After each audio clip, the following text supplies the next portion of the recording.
Vous avez certainement constaté que tous les organismes vivants qui peuplent notre environnement, qu'ils soient des animaux, des végétaux ou des micro-organismes, présentent une grande diversité, aussi bien au niveau de leur taille que de leur forme.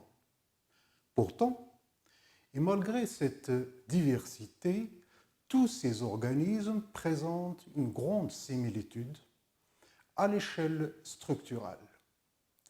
Ils sont tous constitués d'une unité de base qui est la cellule. Lorsqu'on observe des cellules eucaryotes à l'aide d'un microscope optique, on constate qu'elles sont entourées d'une membrane cytoplasmique qui délimite un espace intracellulaire qui est appelé le cytoplasme. Ce compartiment est composé de plusieurs organites tels que des mitochondries, le réticulum endoplasmique, l'appareil de Golgi, etc. En plus, dans le cytoplasme, on trouve de nombreuses biomolécules telles que des protéines, des acides nucléiques comme l'ADN, contenus dans un noyau.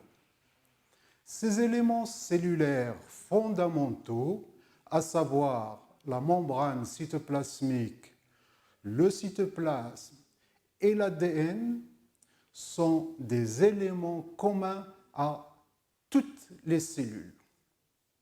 Ainsi, on peut donc conclure que la cellule est l'unité structurale et fonctionnelle de base de tous les êtres vivants.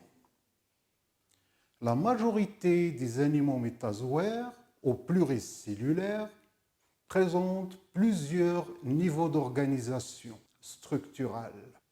En allant du plus simple vers le plus complexe, on distingue d'abord la cellule qui est l'unité élémentaire de base, elle-même formée d'organites et de macromolécules. Ensuite, le tissu, l'organe et enfin l'appareil ou le système. Autrement dit, un ensemble de cellules ayant une morphologie semblable et qui sont spécialisées dans une même fonction forment ce qu'on appelle un tissu biologique et qui représente le premier niveau d'organisation supracellulaire. Ensuite, la combinaison de plusieurs tissus différents correspond à la formation d'organes comme le cœur, le foie, l'estomac, etc., etc. Ensuite, plusieurs organes associés dans une même fonction constituent un appareil ou un système.